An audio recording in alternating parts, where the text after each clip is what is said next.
Estamos de volta com um grande debate para te dizer que o governador de São Paulo, Tarcísio de Freitas, disse à CNN que não vai retirar as câmeras dos uniformes policiais dos militares do estado.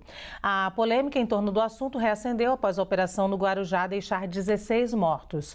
Alguns parlamentares da extrema-direita na Assembleia Legislativa do estado querem derrubar a obrigatoriedade do uso das câmeras, enquanto a oposição e entidades de defesa dos direitos humanos alegam que sem os objetos a letalidade policial deve aumentar. Vamos ao debate, então, para esse bloco. Continua comigo, Renato Meirelles, e junta-se a nós, como de costume, a Janaína Pascoal. Vou começar com você, Janaína. Boa tarde, bem-vinda. De boa rosa tarde. também. Também. Não foi combinado.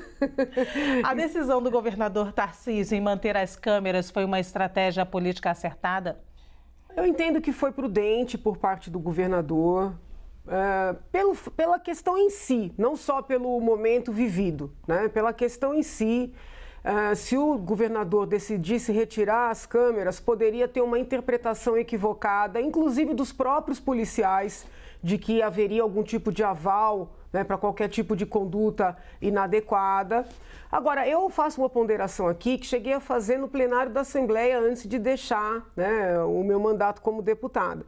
É importante que se tenha em mente, tanto no âmbito do Ministério Público quanto da Justiça, ao analisar as imagens, que aquelas imagens, elas não são capturadas de maneira ampla, né? Elas são imagens que são capturadas na parte frontal.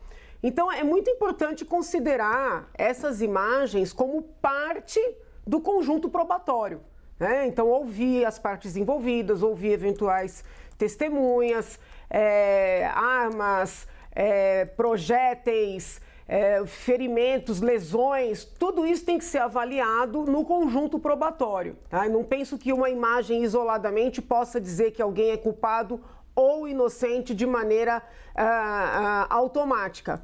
E eu vejo, inclusive, que em muitos casos as imagens podem até ajudar a defender os policiais, tá? Isso não significa que eu seja uma defensora aguerrida dessas câmeras, mas eu penso que voltar atrás agora, né, retirá-las agora, poderia dar uma mensagem, né, servir como uma sinalização inadequada. Nós estudamos muito isso em direito penal. Muitas vezes, antes de criminalizar uma conduta, nós até dizemos, nossa, não teria sentido criminalizar. Mas uma vez criminalizada, se você descriminaliza, pode dar o sinal de que está estimulando. Então, eu penso que a decisão do governador foi prudente, sobretudo no momento vivido, tá? Sobretudo no momento vivido, porque nós estamos em meio a um conflito, né? Isso é inquestionável e as investigações precisarão ocorrer, né? Obviamente, para saber, tanto com relação à morte do policial, ao ataque da outra policial, as mortes que houve na operação. Então, é um momento de crise. E quero crer, né, que não haverá uma escalada, mas vislumbro possibilidade de. Então, é muito importante que as autoridades sejam muito cautelosas nesse momento e vejo como prudência, né, como uma medida de prudência, mais do que uma medida política por parte do governador. E penso que a base bolsonarista, vou finalizar, precisaria ter essa sensibilidade neste momento, né, para não pressionar o governador com essa pauta que é uma pauta, não vou dizer legítima, não concordo, mas assim, que é uma pauta defensável, né? Eles entendem que é defensável, tem todo o direito de defender, mas não é o momento de pressionar o governador. Muito bem, Renato Meirelles, a decisão do governador Tarcísio de Freitas de manter as câmeras nos uniformes dos policiais foi uma estratégia política acertada? Boa tarde, Janaína. Obrigado a todos que continuam nos acompanhando aqui no grande debate da CNN. Parabéns, governador Tarcísio de Freitas. Parabéns por não voltar atrás numa de que talvez tenha sido uma das principais mudanças dos seus posicionamentos durante a campanha que o elegeu governador de São Paulo, que é a defesa das câmeras nos uniformes policiais, a defesa de mais um instrumento para a transparência. Nesse cenário que existe um descrédito das instituições, um cenário ainda que muita gente questiona o próprio Poder Judiciário, também existe um questionamento muito grande para a atuação da polícia. É muito difícil imaginar que nós vamos voltar a ter uma sintonia entre o cidadão e o Estado sem que a polícia seja respeitada por todos, sem que esteja uma clareza que os direitos constitucionais que protegem o cidadão sejam cumpridos. Nesse sentido, é muito bom que se mantenha as câmeras nos uniformes dos policiais. Aliás, Lu, o que tem se mostrado, a conduta do governador do estado de São Paulo, é o fortalecimento de uma nova direita. Uma direita aberta ao diálogo, uma direita aberta à mudança de opiniões, uma direita que entende que mais importante do que aquela tradicional briga de esquerda ou direita seja a busca do que é o melhor para o cidadão. Condutas como essa da manutenção das câmeras, condutas como foi de, junto com o presidente Lula, sobrevoar o litoral norte quando aconteceu aquelas tragédias de chuvas no litoral norte do estado de São Paulo durante o carnaval. São condutas que mostram que existe uma nova direita surgindo no Brasil, uma direita civilizatória, uma direita que defende os direitos humanos, uma direita que defende o fiel cumprimento da lei e que não tem dois pesos e duas medidas no que se confere ao cumprimento da legislação brasileira. Eu tinha uma outra pergunta para jogar para os dois, mas eu vou mudar agora a minha pergunta. Janaína, a partir dessa fala então do Renato Meirelles agora, essa estratégia do governo Tarcísio, do governador Tarcísio, fortalece uma nova direita nesse momento, como traz aqui o Renato Meirelles, considerando a postura de Tarcísio naquela reunião, que ele acabou sendo vaiado quando defendeu ali a reforma tributária, considerando que, como o Renato trouxe, a questão de sobrevoar ali ao litoral. E agora, isso que contraria a ala mais bolsonarista, como você trouxe na sua primeira fala aqui em São Paulo. Bom, vamos por partes. O governador Tarcísio sempre foi mais moderado do que o ex-presidente Bolsonaro. Em muitos posicionamentos, ele inclusive divergia do ex-presidente, dizia isso claramente ao ex-presidente, deixou isso evidente na própria campanha. No que concerne, por exemplo, a reforma tributária, eu já disse aqui que eu não concordo com o posicionamento do governador, né? Eu entendo que, com todo respeito, ele está equivocado, não considero o texto que foi aprovado na Câmara um texto bom. Vejo com muita clareza que haverá aumento da carga tributária e isso não está sendo dito com transparência para a população, né? O governo federal agora vem falando muito que haverá uma simplificação e que isso vai baixar custos, mas a redução do número de tributos não significará um somatório final dos impostos a pagar. Muito pelo contrário, nós teremos um aumento da carga tributária. Então, eu não concordo com a visão do governador.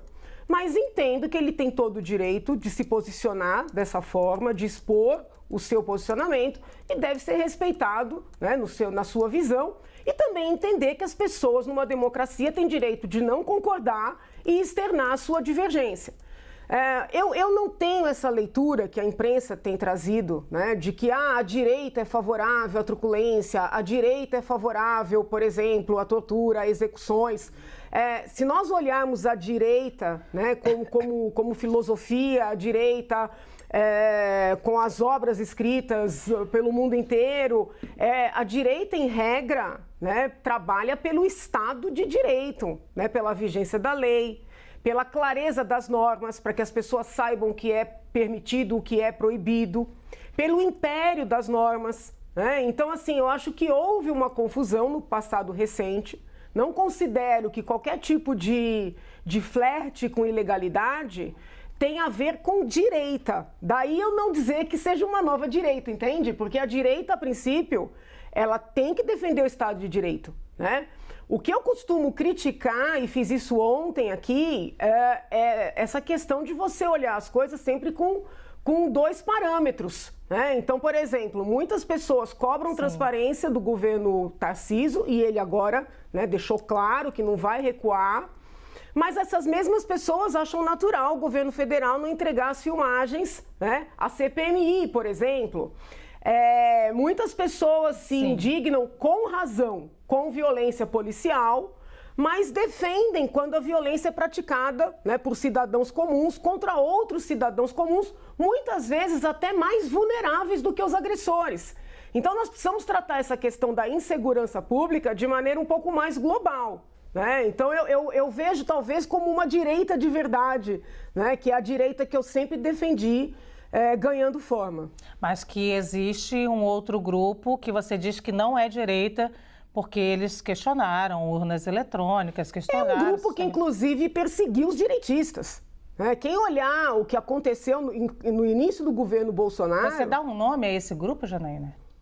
Olha, o próprio presidente, seus apoiadores mais próximos, entendeu? Eles perseguiam os youtubers mais coligados ali, eles não perseguiam deputados de esquerda. Pode pegar ali no início do governo as redes dos deputados de esquerda e comparar com o que fizeram comigo, por exemplo. É impossível comparar.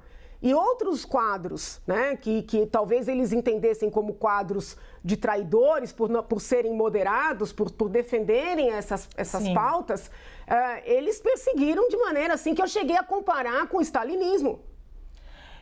Posso, então, chegar aqui agora com a resposta com o Renato Meirelles, chegar à conclusão de que o próprio Tarcísio de Freitas, estando mais moderado, pode vir, através da fala da Janaína, ser perseguido também. É isso, Renato? Olha, Lu, em primeiro lugar, para não ter dúvida sobre isso,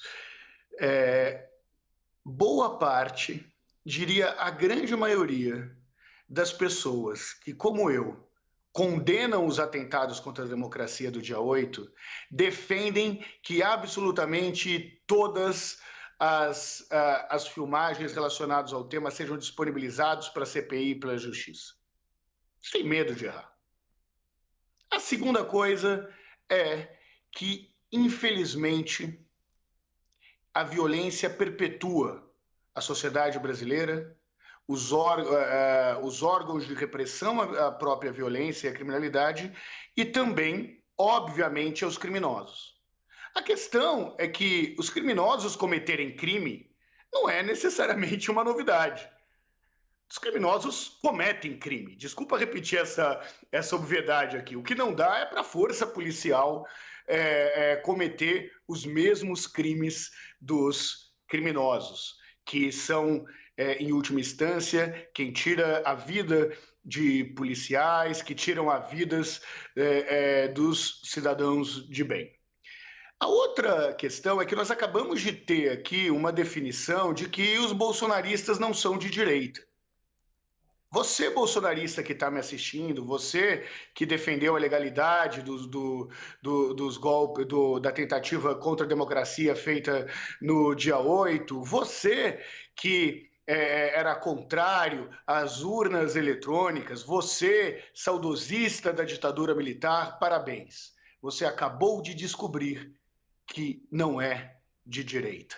Acho que nós vamos ter aí uma grande confusão mental nessa parcela da população que sempre te intitulou de direita. E eu concordo com a Janaína que, do ponto de vista filosófico, a direita está longe dessa extrema direita, né? Obviamente, o que nós vimos foi uma direita capturada aí pela extrema-direita. E o Tarcísio se mostrando como uma possível alternativa a isso. Uma alternativa que vai continuar na corda bamba, já que ele demonstra a gratidão que tem pela sua eleição, né, a gratidão que ele tem a Jair Bolsonaro e ao eleitor bolsonarista pelo apoio que teve, que o levou, sem dúvida nenhuma, a conquistar nas eleições democráticas pela urna eletrônica o governo do estado de São Paulo, mas que, por outro lado, ele está tentando construir a sua própria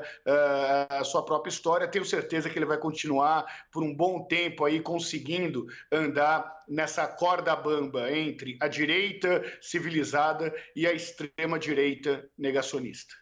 Muito bem, eu tenho ainda uma pergunta para os dois, que é o tema do nosso debate agora. Eu que acabei me embrenhando por outros temas, mas é o seguinte: o uso das câmeras nas fardas dos policiais deveria se tornar uma lei nacional? Mas eu peço que vocês segurem a resposta, porque eu preciso fazer um rapidíssimo intervalo. Volto com os dois e com essa resposta, não sai daí.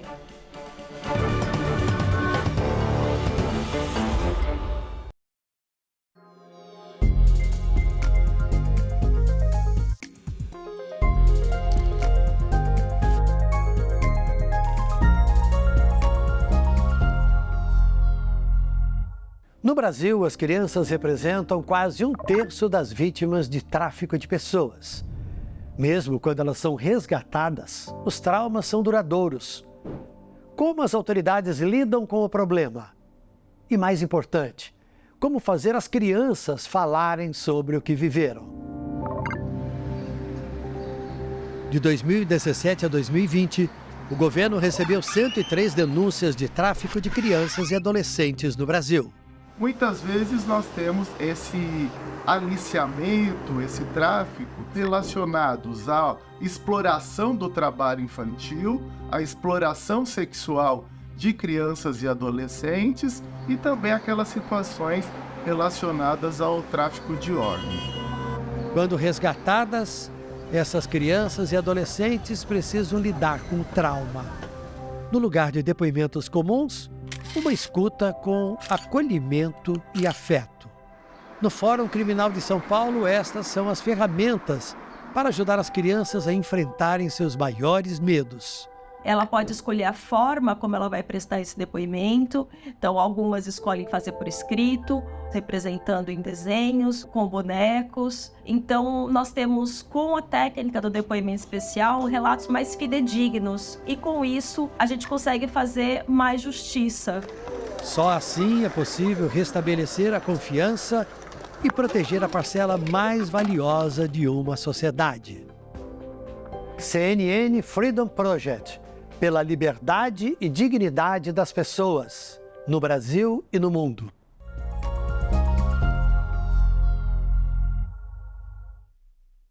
CNN Freedom Project. Apoio. CCR. Transformando vidas e cidades. Isso é mobilidade humana. Quer saber como mudamos o caminho de centenas de famílias? Em parceria com a Gerando Falcões, estamos reconstruindo e levando mais estrutura para a Favela Marte em São José do Rio Preto, em São Paulo, melhorando a vida e o caminho de centenas de moradores. Isso é mobilidade humana. Com a nossa atuação, o lugar não será mais o mesmo, muito menos suas trajetórias dali em diante. Agora eles poderão trilhar os próprios caminhos. CCR, viva seu caminho. I've been to Dublin lots of times over the years. I'm really looking forward, though, to this visit because I've heard there's a new spirit in Dublin. Richard Quest foi checar o novo espírito da capital irlandesa, mas percebeu que velhos hábitos nunca mudam. Once more, my dear friends, into the breach. You ready? No. E seguindo o clima medieval, Quest foi se aventurar na cultura viking de Copenhagen. Planeta CNN, as maravilhas do mundo com Richard Quest. Domingo, 7h15 da noite. We're not doing that again.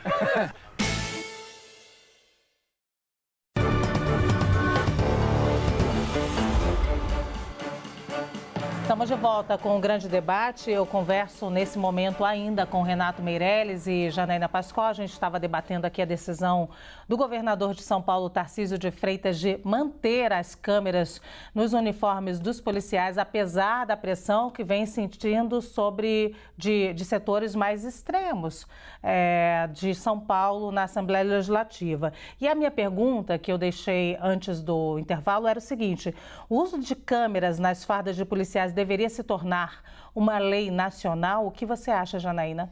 Penso que pode ser debatido pelo Congresso. Pelo Congresso, sim, porque agora nós vivemos um modismo do judiciário entender que uma política é positiva e desejar impor, sem debater não só com quem está na presidência, mas aqueles que estão à frente dos vários governos. Já temos algum tempo dessa experiência. Os estudos que há são, né, positivos, então penso que o Congresso Nacional é que deve debater, se debruçar sobre essa experiência já vivenciada. Eu queria só esclarecer rapidamente 2 pontos da minha fala anterior. O primeiro é o seguinte: quando eu falei da negativa das imagens por parte do governo federal, né, e da leniência de alguns analistas, eu não estava generalizando. Estava dizendo que o governo federal tem utilizado o argumento de que somente o Supremo pode autorizar entrega das imagens à CPMI. E isso não é verdade, né? Porque a CPMI tem o poder de requisitar essas imagens. Então, se defende a transparência com relação à atividade policial, e isso é positivo e importante, há que se cumprir a transparência também, né, no âmbito das investigações pelo 8 de janeiro. E no que concerne à prática de crimes, né, por criminosos padrão e por agentes do Estado que se transformam em criminosos, eu compreendo que é muito mais pesado quando é um agente do Estado, porque ele age de maneira recoberta, vamos dizer assim, pela legalidade, né, pela força. Mas muitos analistas e muitos intelectuais, e com isso não digo que sejam 100%, costumam reduzir os problemas de segurança pública, né, na prática da violência policial, relativizando e até exculpando os estupros, os homicídios, né, as pressões, as extorsões, os sequestros praticados pela criminalidade comum. Vide a dificuldade que há para qualquer governo atuar no campo da Cracolândia, onde todo mundo diz que é um problema social, né? E eu não descarto que haja ali uma questão social, mas tem um problema sério de criminalidade. Então é nesse sentido que eu cobrei, vamos dizer assim, a equidade nas análises. Muito bem. Renato, o uso de câmeras nas fardas de policiais deveria se tornar uma lei nacional? Obviamente que sim. Ponto. Obviamente que sim, ponto, é isso que você... Tem tempo, então, para o próximo tema. Olha só, não, Janaína, a gente vai fechar aqui, o Renato me surpreendeu aqui, eu estou esperando, tá, o que vai acontecer depois disso? Não, obviamente que sim, ponto. Janaína, a gente vai encerrar, tem até um outro tema aqui, mas eu não vou conseguir fazer uma resposta entre os dois no outro tema, então eu vou ter que passar direto dessa daqui. Eu agradeço, então, a participação do Renato Meirelles nessa última participação relâmpago e também a Janaína Pascoal, que está sempre aqui, como sempre. Obrigada.